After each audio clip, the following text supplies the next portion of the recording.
When you look across the smartphone landscape, there are very few phones that manage to stay relevant over time. There are a few that manage to thrive. And you know what? The Samsung Galaxy Note series is one of them. And if you're wondering, there's nothing wrong with your device. It's working perfectly all right. My identity is being hidden purposely. Since 2011, we've had 6 generations of the Note, and now we're nearing the 7th generation model, and all eyes are on it.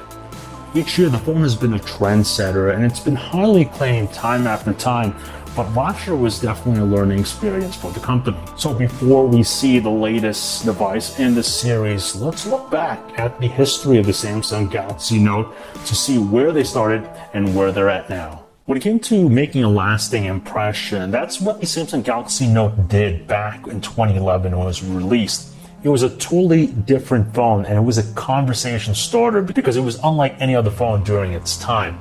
Now, it coined the term phablet because it blended qualities of a phone and tablet together.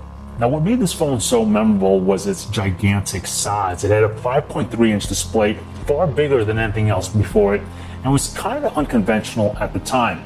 On top of that, it reintroduced the stylus, or in this case, the S Pen, because with the onset of capacitive screens, it pretty much eliminated the use of a stylus. But here at the Note, it actually enhanced the overall experience. And since then, we haven't looked back. Released back in the fall of 2012, it was bigger, faster, stronger than its predecessor because they bumped up the screen size to a 5.5-inch 720p panel. And on top of that, it had all the usual upgrades like a larger battery capacity, the newer chipset, double the RAM, and much more. While the aesthetics of the phone were largely unchanged over its predecessor, what we did see was a focus on the S Pen and its functions. Now it had this new air view functionality, which made it mimic a mouse almost. So when you hover the S Pen over the display, you're able to do things like preview messages, you could see the images in the gallery, and even more. Moving beyond just plastic, that was the core focus of the Samsung Galaxy Note 3. The biggest change to the handset was obviously its design. It had a more sophisticated look over its predecessors, and while it was still plastic underneath it all, it did have that level of sophistication thanks to this faux leather-like look with its rear casing, and also the stitching pattern that outlined the back.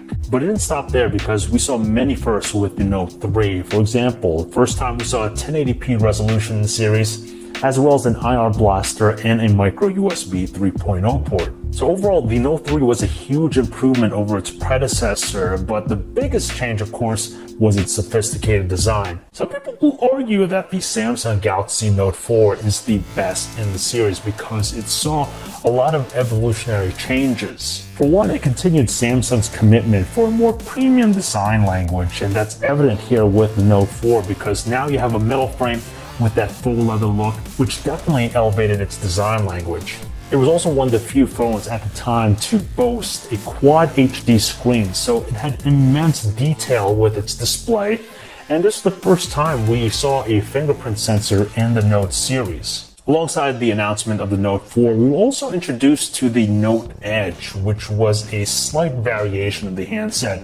Of course, its most distinctive feature is its curved edge screen. While aesthetically it looked different from other handsets out there, some people weren't quite convinced with the new edge features with this curved display, and many people thought of it to be a little bit on the novel side.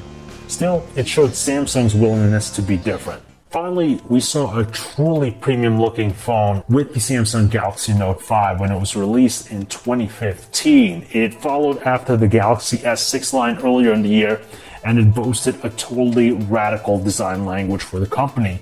Gone was plastic, now we had a phone that was metal and glass. It was a stunning looking phone. You can't deny the beauty of the handset. The shimmer it has when you look at it at different angles was just so mesmerizing.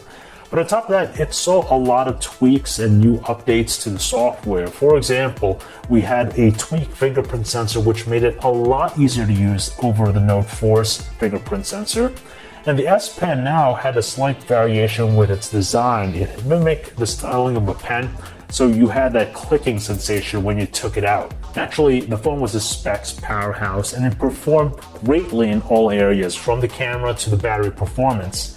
And speaking of battery, this is the first time we saw wireless and rapid charging in the series. And at the end of the day, this was a force to be reckoned with. Now, by the time late 2016 came around, Samsung was really basking in the glory of its devices. They were selling extremely well, and the Note series proved to be unstoppable. But that all changed with the Samsung Galaxy Note 7. Now, initially, it seemed like the phone was going to be unstoppable. It had a better looking design, you had powerhouse specs, great performance all around, and even some new features like an iris scanner and a cleaner looking user interface. And then came those reports that surfaced about the phone randomly exploding. Consequently, the phones were banned from all US flights because of this issue of exploding, and eventually led to the recall of the phone. The issues surrounding the handset pretty much wiped the Note 7 from existence, so it was definitely a learning experience for Samsung. So which phone in the series was your favorite, and do you have any great memories about them? We'll be learning more about the Samsung Galaxy Note 8 as the announcement nears, but in the meantime, if you guys want to learn more about any of the phones we talked about in this video, you can check out our website, PhoneArena.com, and yes, you'll find out who I am.